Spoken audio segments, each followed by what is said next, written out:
Entering the kill zone. March 6, 1945, Cologne, Germany, 9:21 in the morning. The western edge of the city is already burning. Black smoke rolls between shattered apartment blocks. Rubble fills the streets, so thick that American tanks can only move in single file. Somewhere ahead, German anti-tank guns and a Panther tank are still active, covering the last open road toward the Rhine River. At the front of the U.S. column moves a single M4A3E8 Sherman, the newest version of America's main battle tank. The crew inside knows exactly where they are. This is a kill zone. The narrow street forces the tank to go straight forward. No room to turn, no room to retreat. Every window, every basement, every pile of bricks could hide a Panzerfaust team. Worse than that, German armor has been reported only a few hundred meters ahead. The commander, leaning out of the turret, watches the upper floors with binoculars. The gunner keeps the 76mm cannon locked straight down the road. The driver inches forward, clutching the steering levers with white knuckles. They have been told one thing before entering Cologne. A Panther is operating in this sector. That single sentence changes everything. The German Panther is not just another tank. Its long-barreled 75mm gun can penetrate a Sherman from over 1,000 meters. In a street fight, where distances are short and escape routes are limited, one well-placed Panther is enough to wipe out an entire U.S. tank platoon. And the Panther does not miss often. The Sherman's engine growls as it rolls past a shattered tram line. The steel tracks grind over bricks and glass. Inside the hull, the bow gunner watches through a narrow vision slit, searching for movement. Then the radio crackles. German infantry have been spotted near the intersection ahead. The commander raises a hand. Slow. The Sherman creeps forward. The crew does not know it yet, but they are already being watched. From behind a collapsed building less than 400 meters away, a Panther has its gun trained directly on them. The German gunner waits for the perfect angle, aiming at the Sherman's upper front plate. One clean hit there, and the tank will be finished. The Panther's gun flashes. A deafening crack tears through the street. The first armor-piercing shell slams into the front of the American tank. Steel explodes outward. Inside the Sherman, the impact feels like being hit by a speeding locomotive. Sparks fly. The driver's vision goes white for a split second. No fire, no explosion. The tank is still moving. The commander looks down at the crew. Everyone is alive. Hit counter 1, and the Sherman is still in the fight. Why the Panther expected a kill. The Panther gunner who fired that first shot was already reaching for another shell. In German tank doctrine, a Sherman hit in the front at under 500 meters was supposed to be dead, burned, exploded, crew lost. That was not arrogance. It was based on thousands of battlefield reports from 1943 and 1944, when early model Shermans had thin armor and dry ammunition racks that turned any penetration into a firestorm. But this Sherman in Cologne was not one of those old models.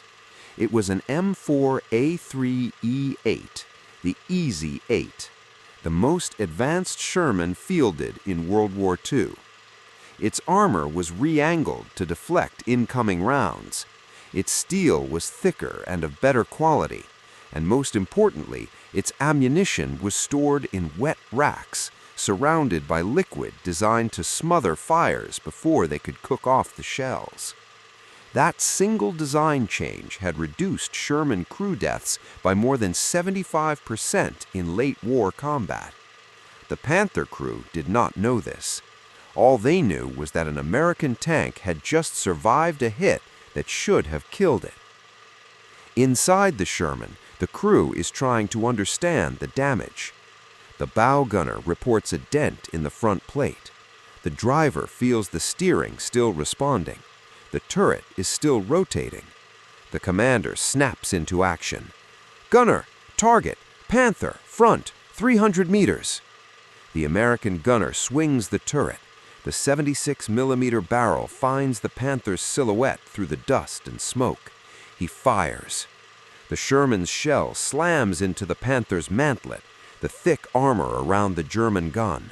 Sparks erupt, but the Panther holds. The German tank answers instantly. Boom! The second armor-piercing round hits the Sherman's turret ring, the narrow gap where the turret meets the hull. This is one of the most dangerous places a tank can be hit. If the ring jams, the turret becomes useless. If it penetrates, fragments tear through the fighting compartment like a shotgun blast. Inside the Sherman, metal shards scream past the loader's face. One piece slices into his forearm. Blood splatters across the inside wall of the turret. But the turret still turns. Hit counter, 2. The Panther reloads again. The German commander cannot believe what he is seeing. 2 solid hits, and the American tank is still moving, still aiming, still fighting. The Sherman driver keeps pushing forward, using the front armor to present the strongest possible angle.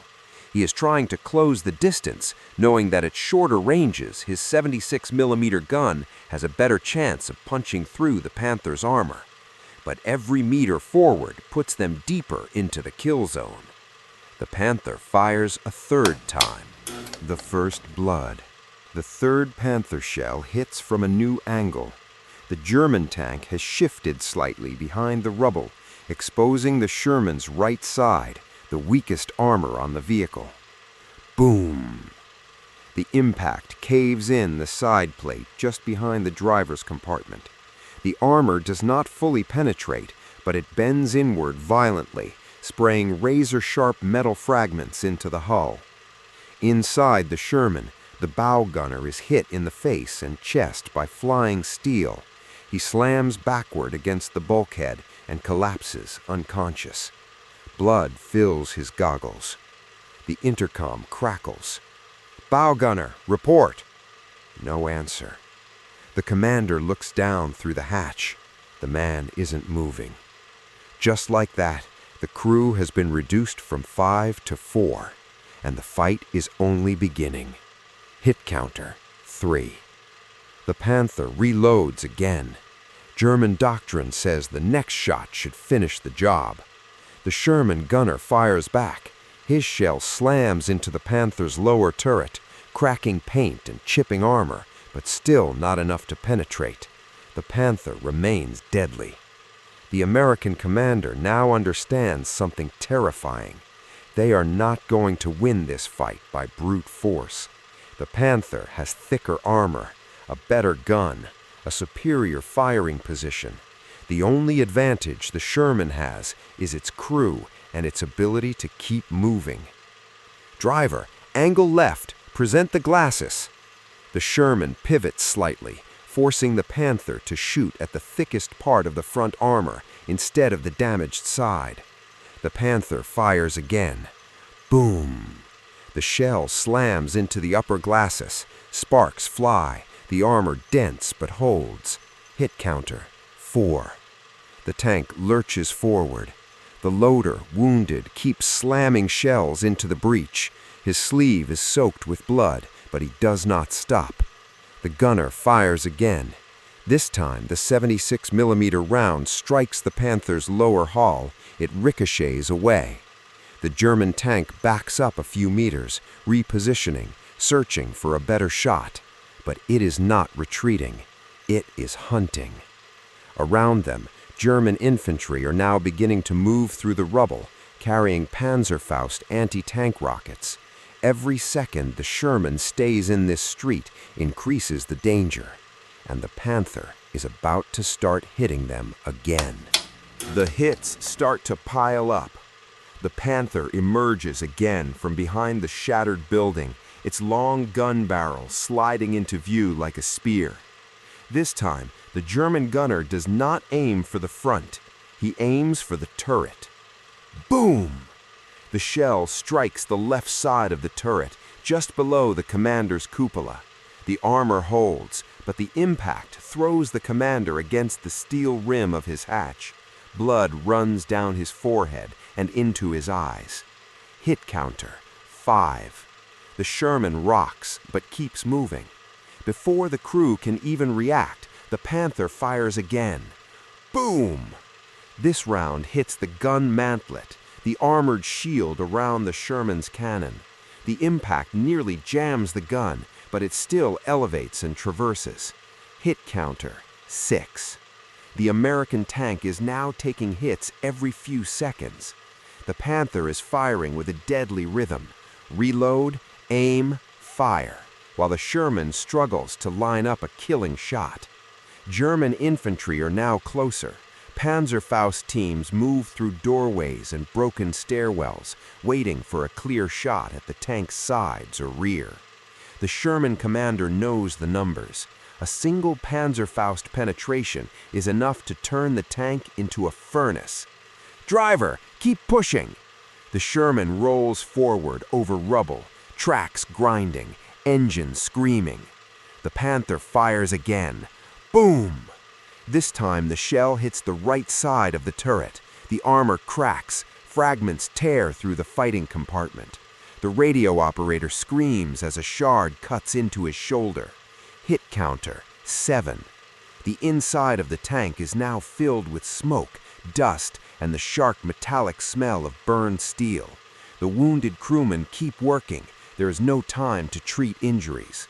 The gunner fires back. His shell strikes the Panther's turret front and finally causes visible damage.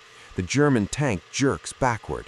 The Panther is hurt, but not dead, and it fires again. Boom! This time the shell hits the Sherman's front suspension. A road wheel shatters. The tank lurches, but keeps moving. Hit counter, 8. 8 direct hits. No Sherman should still be alive, but this one is. And the Panther is starting to realize it is not fighting a normal American tank. 20 hits and still moving. The Panther fires again. Boom! The shell slams into the Sherman's front plate, carving a deep crater into the armor. Hit counter, 9. The driver feels the shock wave through the steering levers. His teeth rattle, but the engine is still running. The Sherman fires back. The 76mm round strikes the Panther's lower glacis, the thinner part of the German tank's front armor, but the angle is wrong. The shell glances away in a shower of sparks. The Panther does not miss. Boom! Another shell hits the Sherman's right side. The armor bends inward. The radio goes dead. Hit counter, 10. The crew is now isolated. No support, no orders. Just 5 men, now 4, and a tank that is being beaten apart piece by piece. German infantry open fire from the buildings. Rifle rounds ping off the hull. A Panzerfaust streaks past the turret and explodes against a wall behind them. The commander knows the Panther is trying to wear them down, to break something important. Boom! Hit counter, 11. The shell smashes into the turret roof. Steel flakes rain down on the crew. Boom! Hit counter, 12. This round hits the engine deck. The Sherman's motor sputters, then keeps going. The Panther fires again. Boom! Hit counter, 13. The tank is now scarred, dented, and bleeding metal from a dozen wounds, but it is still advancing. The gunner finally gets a clean shot. He fires. The 76mm shell slams into the Panther's side armor. This time, it penetrates. Smoke bursts from the German tank. The Panther begins to reverse, retreating behind the rubble. The Sherman crew cheers for a half second. Then the Panther fires again as it backs away. Boom! The shell hits the Sherman's turret ring. The turret shudders. Hit counter, 14. The commander realizes something chilling. Even when damaged, the Panther is still deadly, and they are already deep past the point where survival should have been possible. Beyond human limits. The Panther disappears behind a collapsed warehouse, smoke trailing from its damaged side. Any normal Sherman crew would use this moment to retreat. This crew does not. The commander wipes blood from his eyes and leans back out of the hatch. There, he's still there. Gunner, track him. The Sherman rolls forward again. Every movement hurts the tank. One suspension arm is twisted. One track wheel is cracked. The turret motors whine under strain. Inside, the wounded loader is barely able to lift the heavy 76mm shells, but he keeps doing it. Then the Panther reappears. Boom! The next shell hits the Sherman's left side hull. Hit counter, 15. The armor bends but does not break. Boom! Another impact on the turret. Hit counter, 16. Fragments cut into the gunner's cheek. Blood runs down his face, but he keeps his eye on the sight.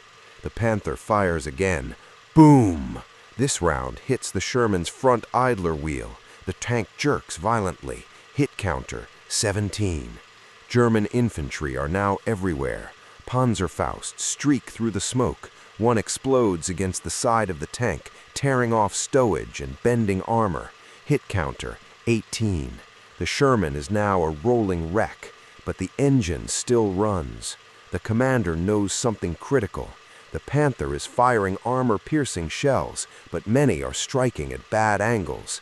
The Sherman's sloped armor is doing what it was designed to do, deflect and absorb instead of shatter. This is not luck, this is engineering. The Sherman fires again.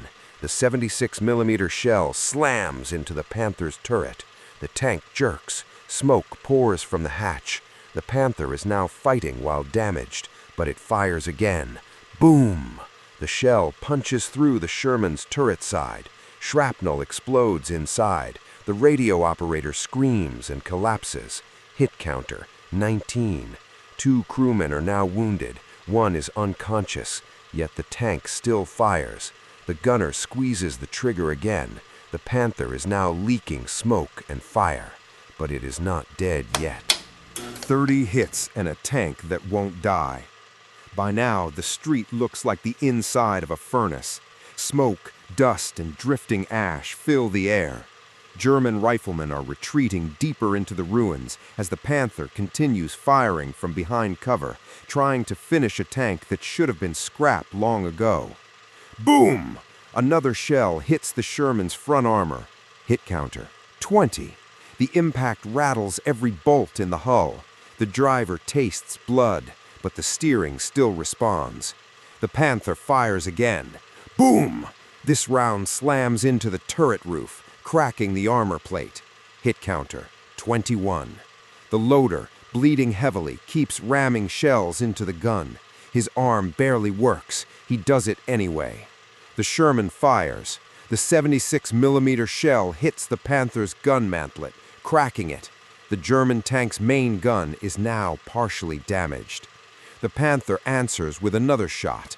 Boom! The shell hits the Sherman's left side. Hit counter, 22. The tank is now dented so badly that some armor plates are no longer straight, but the wet ammo racks have not ignited. The fuel has not burned. The Panther fires again. Boom! Hit counter, 23. A Panzerfaust explodes against the Sherman's rear deck. Hit counter, 24. German infantry are now desperately trying to kill the tank before it gets any closer. The Sherman keeps moving. The commander realizes the truth. They are no longer just surviving. They are terrifying the enemy. The Panther crew is watching a tank take hit after hit after hit and keep coming. The Sherman fires again. This time, the shell punches through the Panther's side. Flames burst out of the German tank. The Panther tries to reverse, but its damaged gun fires one last time. Boom! The shell hits the Sherman's turret. Hit counter, 25. The American tank is now barely functional, but the German tank is dying. The tank that should not exist. The Panther is burning now. Black smoke pours from its engine deck as flames crawl along the turret seams. The German crew tries to escape through the hatches, but the heat is already unbearable. The Sherman fires one last time. The 76mm shell strikes the Panther's turret ring. The German tank stops moving. After minutes of hammering steel, it is finally over. But the American tank is still in danger. German infantry remain in the buildings. Panzerfaust teams are still hunting. The Sherman's commander knows they have pushed their luck as far as it can go. "Driver, pull back!" The Sherman tries to reverse. The engine coughs. The damaged suspension grinds. The turret suddenly locks in place. One of the Panther's last shells, fired moments before, has finally done what none of the others could. It jammed the turret ring. The tank can no longer fight. The commander makes the call: evacuate. The hatches fly open. One by one, the crew climbs out, wounded, bleeding, half-deaf from the concussions. The unconscious bow gunner is dragged out through the front hatch. They expect the tank to explode at any second. It doesn't. When U.S. engineers later inspect the Sherman, they are stunned. They count the scars. They photograph the penetrations. They map the craters. By conservative estimates, the tank was struck more than 25 times by heavy anti-tank weapons and additional times by Panzerfausts and small-caliber fire, pushing the total impact count far beyond anything a Sherman was designed to survive. Most of those hits in early war models would have turned the tank into a funeral pyre. This one stayed intact. Wet ammunition racks prevented catastrophic explosions. Sloped armor deflected shells that should have penetrated. Improved steel absorbed energy instead of shattering. The tank was destroyed, but the crew lived. And in U.S. Army after-action reports, this Sherman became proof that the late-war M4A8E8 was no longer the fragile machine German crews once mocked. It had become something else, a tank that could take a Panther's fury and refuse to die.